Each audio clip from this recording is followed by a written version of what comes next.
sus cariguaguanas, temblando como las hojas envueltas en llanto.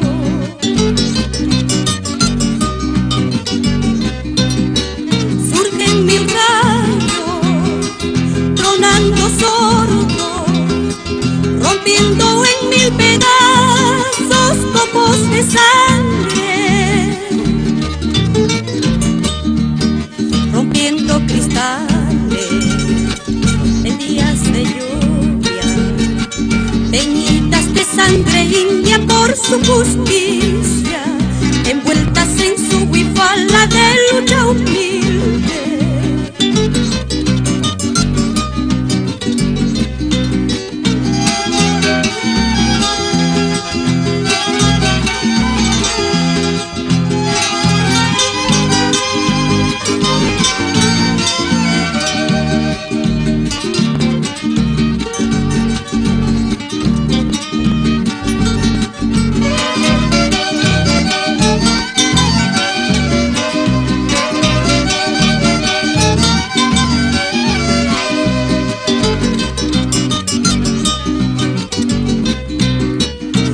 Nada queda, todo es silencio, hasta los bellos tejuelos se ausentaron.